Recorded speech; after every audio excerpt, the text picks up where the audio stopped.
An Appalachian stream might be the last place you'd expect to come across a couple of snorkelers, but for the next 2 days, that's right where we'll be. Tag along for an overnight underwater adventure as we explore mountain streams for beautiful freshwater fish. Welcome back to another snorkeling adventure. At least, I really hope so. So if you remember from last year, my friends and I had come up to the Appalachians to try and film minnow spawning. We found river chubs stacking rocks to make the mounds where the spawning happens, but we never actually got the spawning. Minnow spawning is a pretty spectacular natural event, but it's incredibly hard to time it just right. This year, I took off a whole week of work to hopefully come up and time it right, and it has not gone well. We made the trip from Florida and got up here Saturday. It is currently the following Friday, and so far, I've had no luck. There's been a lot of rain, cold weather, really poor visibility in the rivers and streams. Looks like we're set up for another bust. Also, as you probably can tell, listening to my voice, I got sick. That didn't really help either. But I've got 2 days left, and my friend Andrew has just come and met up with me, and we're giving it one final effort. Hope you guys enjoy this snorkeling adventure. Hopefully it happens, and if we get it, I promise you it'll blow your mind. We're gonna start exploring these Appalachian streams and rivers, hopefully find some really beautiful tiny fish. We just drove 3 hours to a creek that we were hopeful about, and no luck. Now we drove another hour to another creek. Hopefully we don't strike out, but we're gonna go check. I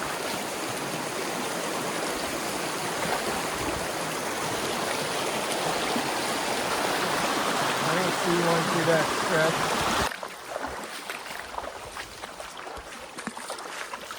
This is what we're looking for. Basically a small pile of pebbles along the riverbed. These kind of magically appear in the springtime, but they're actually built by this dude, a fish called a chub. Rock by rock, the chub diligently stacks up these mounds or nests, and other minnows come to spawn on them. And that's what we're after.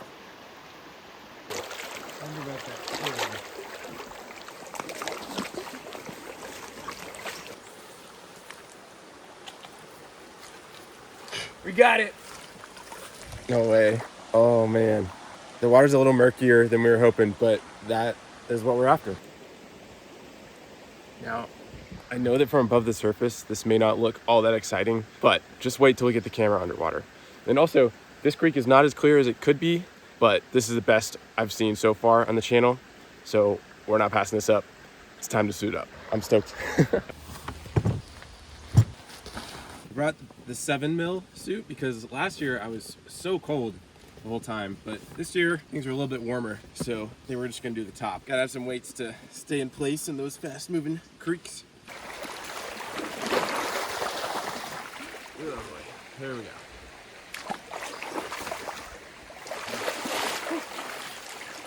I guess I gotta get the back too. Doesn't really get that much easier.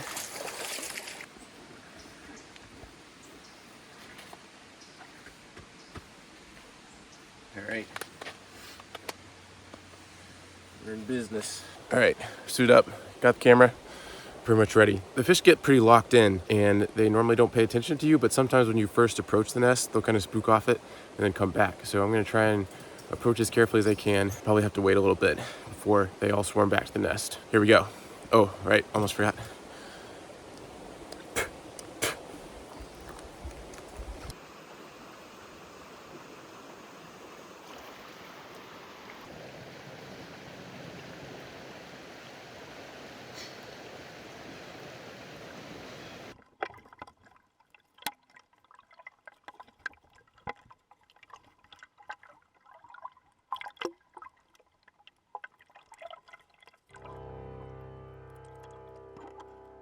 As soon as I stuck my head underwater, I realized the stream was way murkier than I was hoping for. The recent rains hadn't done the visibility any favors, but in spite of the murk, I could still see a storm cloud of fish materialize in front of me as I approached the mound. It can be hard to judge water clarity in shallow water, but thankfully the silt I stirred up as I approached eventually cleared and everything became easier to see. And holy cow. Even though it's on a much smaller scale, in my mind, this is kind of like looking at the Grand Canyon. It's almost too much grandeur for my brain to handle. I think it's best if you kind of just let it wash over you. So before we get into the nitty-gritty, I'm going to shut up for a minute and you can just watch the chaotic dance of an active minnow nest.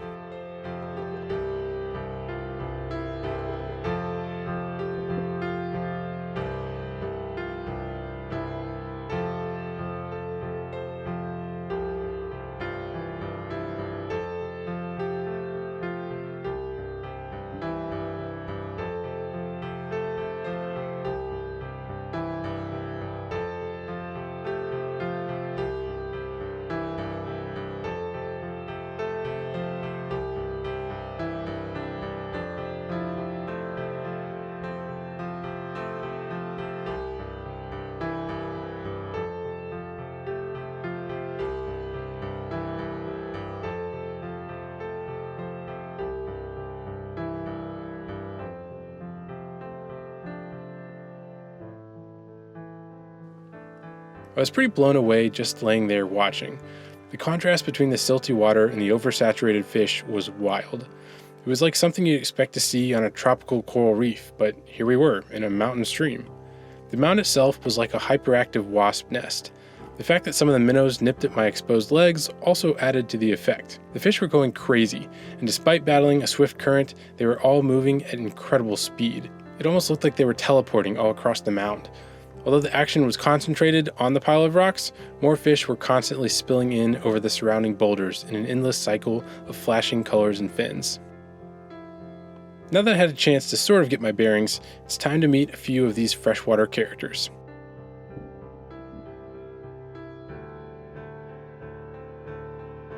First up, we have the white shiner. Next up, we have the bluehead chub. That name will make more sense when we see a full-blown male. And looking like a tiny superhero, the mountain red-bellied dace. There are lots of these guys. And last but not least, my personal favorite, the crescent shiner.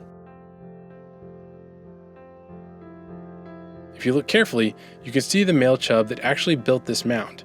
He was pretty shy and didn't stick around, but hopefully we'll get a better look later on. All of these minnows are gathered on this underwater pebble pile with one goal: to spawn.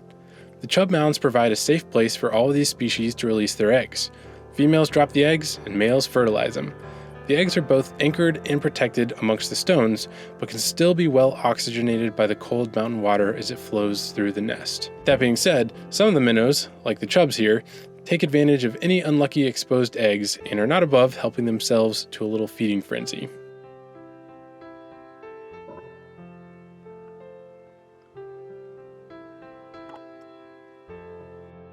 After a week of failure, I gotta say, this swirling kaleidoscope of fish was a pretty sweet reward.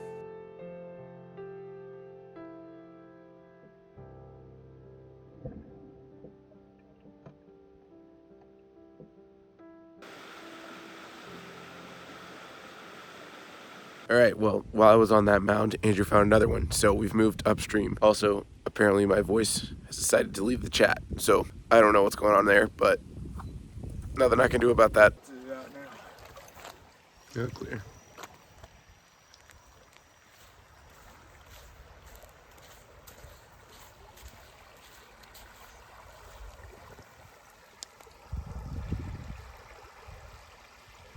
When you find cool things snorkeling, always gotta remember to share it with your friends.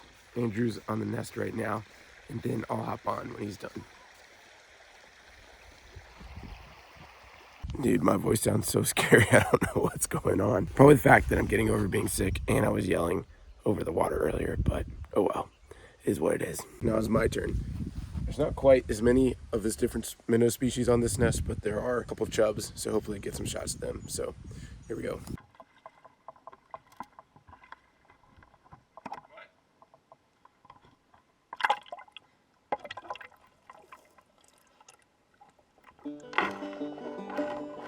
I'd hoped the visibility might be a little better upstream, but nah. If anything, it seemed possibly a little bit worse. But we soldiered on. Soon enough, I was greeted by yet another surging army of tiny, colorful fish. The mountain red-bellied dace were in full force.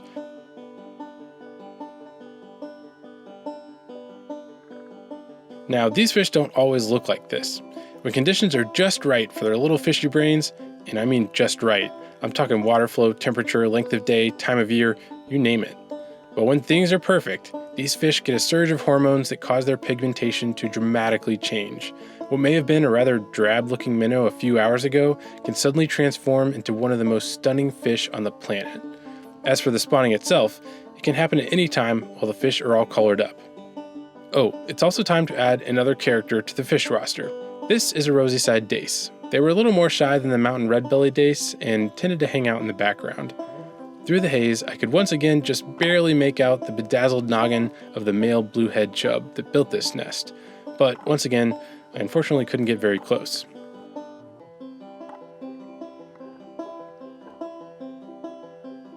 That just means we'll have to find another nest.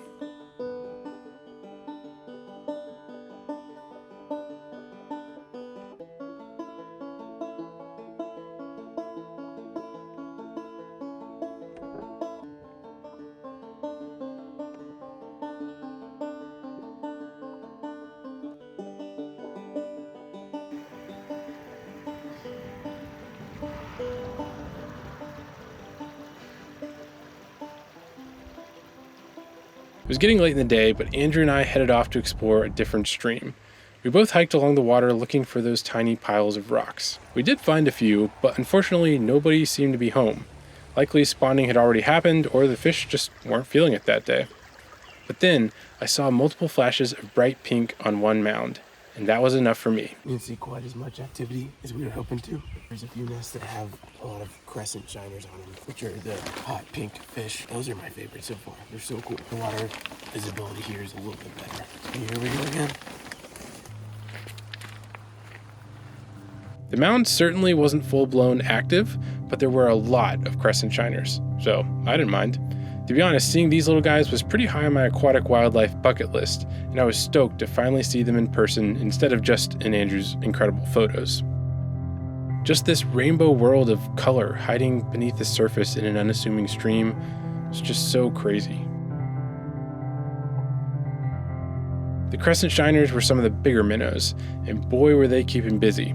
They were hyper aware of their surroundings and would suddenly blast off to chase down a rival, only to circle back to reclaim the ideal spot they had on the spawning mountain.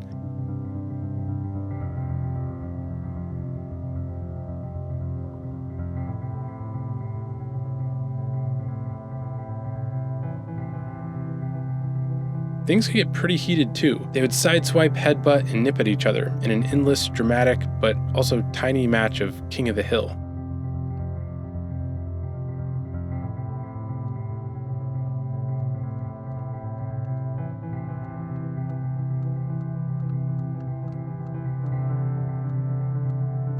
Of all the places to encounter a bubblegum pink fish, I wouldn't have thought an Appalachian stream would be the one, but here they are. To once again quote Quentin Reiser, I would indeed run through a brick wall for this fish. I was all set up on the little crescent shiner mound, but then Andrew came yelling at me to go upstream, so I'm gonna go see what that's about. Oh man, that hike paid off. Yeah, thanks for doing that.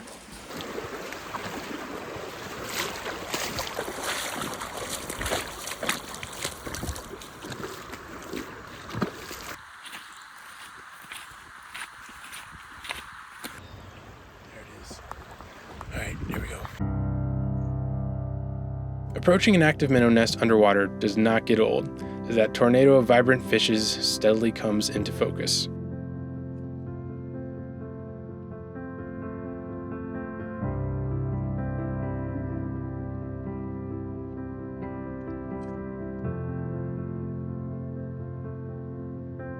The visibility was still a little rough, but this mound was cranking.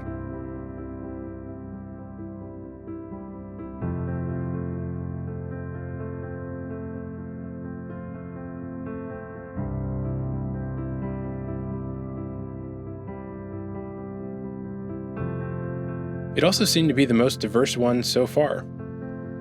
You know what that means? Time to add a couple more fish characters.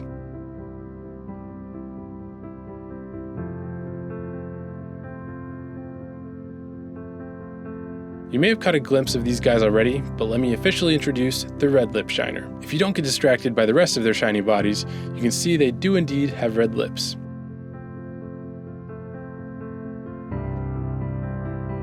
And then also we have the stone rollers. They too move rocks, but not as adeptly as the chubs. I also noticed this little darter hanging out nearby. I think it's a glassy darter. It was like a bloke at a parade who doesn't give a bean about the fanfare. Just another day in the river for him. And I mean, I guess it is just another day in the river.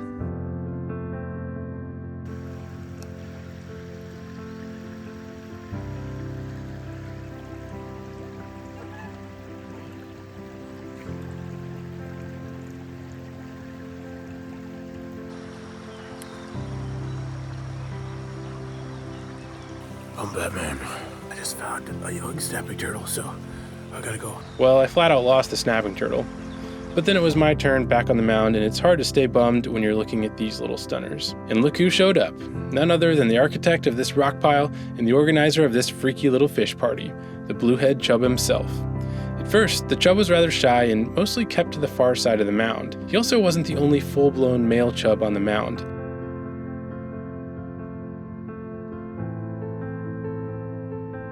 Eventually, he seemed to gain some confidence and warmed up to my presence.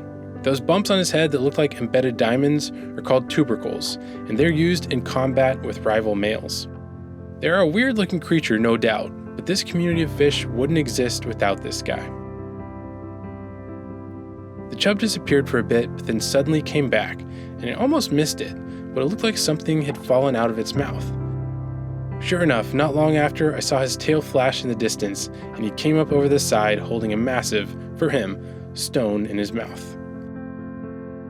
The chub was building. He then proceeded to methodically collect rocks in his mouth and carefully deposit them on the mound. I guess with all the reproductive commotion from the other minnows, the place was in need of some repairs.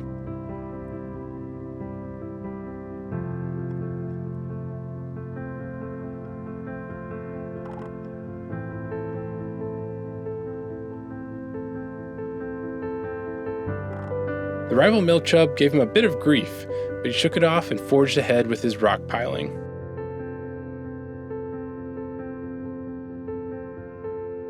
Nobody was slowing him down.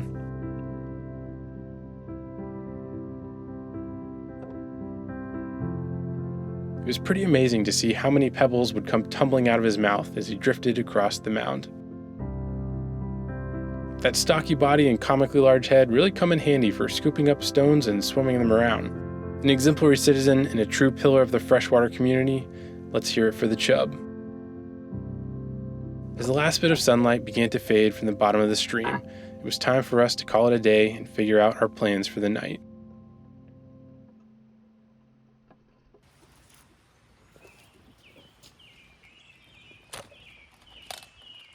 Well, I shot until my battery died, so that's a good day. Now I gotta go find somewhere to camp. Not gonna be fun putting this on tomorrow.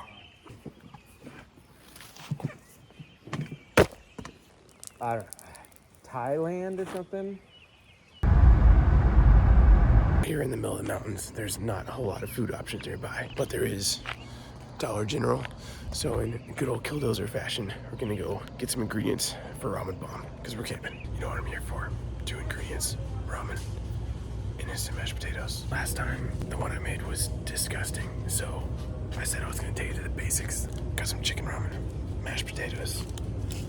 I don't know how this can be bad, so hopefully it doesn't taste like tan like that last one did. Ramen Bomb ingredients secured.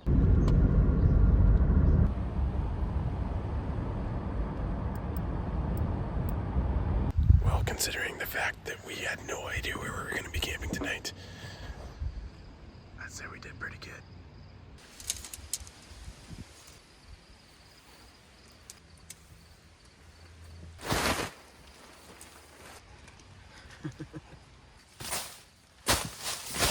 There's important spider business going down in the campground bathroom. That's a sweet moth. Welcome to the kitchen. It's kind of windy, and I can't talk. But we're doing this. This is my last Ramen Bomb. I tried to go heavy on the protein, because of gains. And it was nasty. I used protein, instant mashed potatoes. Horrible idea. We're going back to the basics this time. Andrew gave me some eggs, so I may put some eggs in. Starters are gonna boil the eggs. Andrew says 5 minutes. At Kiwi Center. Had a little bit of an oopsie. Boiled over, but it has been corrected. Stop it.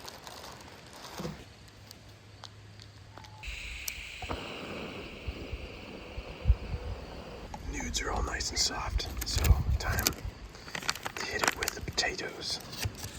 I don't know what that was. Did you hear that? Was that a bird? I think so. Potatoes. We have to go a little bit at a time. Note the faint flecks of herb in the instant mashed potatoes. Exquisite. That, ladies and gentlemen, is when it becomes a bomb. Straight to my belly. It hasn't achieved quite the right viscosity, so I'm gonna add a few more potatoes to it. It's not looking like much, but ramen bombs typically don't look like much. I think it's gonna be good.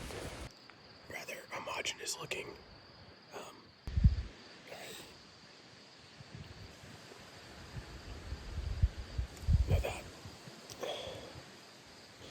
No joke. It's not bad. A pure ramen bomb, even in its most basic state, is pretty good. On a scale 1 to 10, this one's a solid 8.5 as far as camp food goes. It hits the spot. It's warm. It's homey. Super filling. It's good. I said I was gonna eat it all, and I ate it all. It was delicious.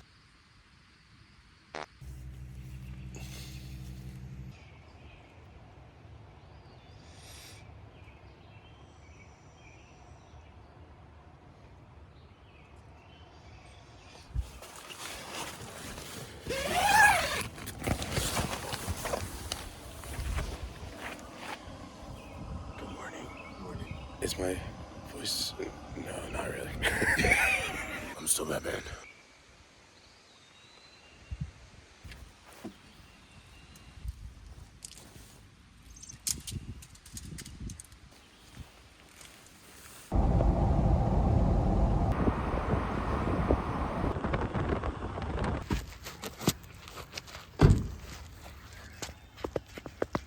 First off, we decided to head back to where we had been yesterday afternoon, in hopes that the visibility had improved overnight. The visibility had improved, but unfortunately the minnow nests were no longer active. Andrew made homemade horchata, so that's pretty sweet. So then we went back to the very first mounds. The first one wasn't very active, but the second one was pumping. So I decided to suit up and get in. All right, I'm gonna give it a shot.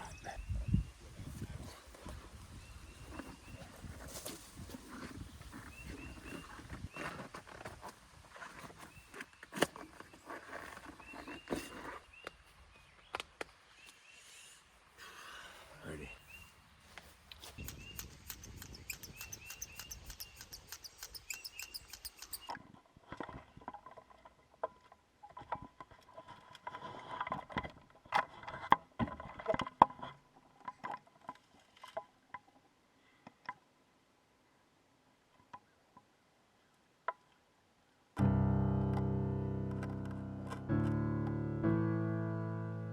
The water clarity was a little better, but honestly, not by very much.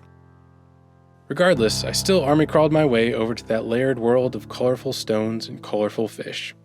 And I just kind of laid there, trying to soak it all in, this furious, fleeting cycle of life.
I almost feel like we should just get in the creek and walk it.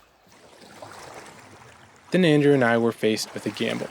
Do we stay in the same region and deal with poor visibility, or push off in hopes of finding activity and clear water?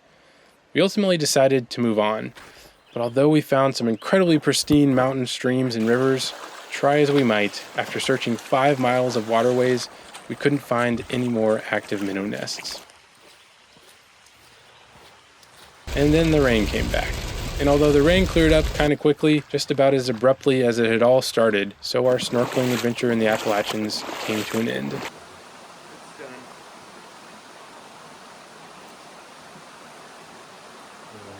Let's go get chicken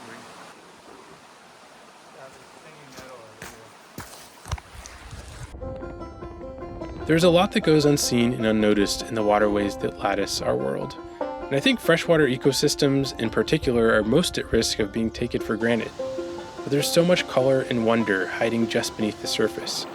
Even though we couldn't perfectly line up visibility and minnow activity, I'm grateful for the chance to get even a glimpse of the magic that inhabits these Appalachian waters.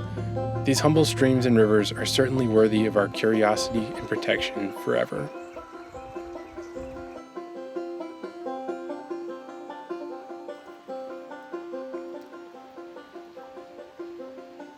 I hope that we can pull off one more minnow nest, but unfortunately, we did not find any. So, it seems like the best of our luck was in the middle of the trip. I'm glad we did get to see some, but you know, sometimes it's just the way the river flows. By this point, we've been hiking and checking 11 or 12 streams all over, and we're pretty tired. It's time to call it quits. Definitely more to explore up here.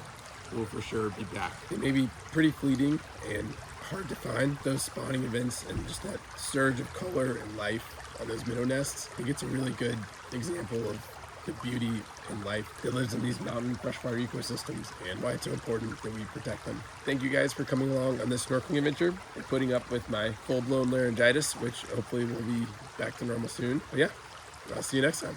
A huge shout out to Andrew. This adventure wouldn't have been possible without him. Check out his Instagram linked in the description. His underwater photos will knock your socks off. W. Andrew in the chat. I still need to wring these out because I do not want to bring that stinkiness all the way back on the drive to Florida.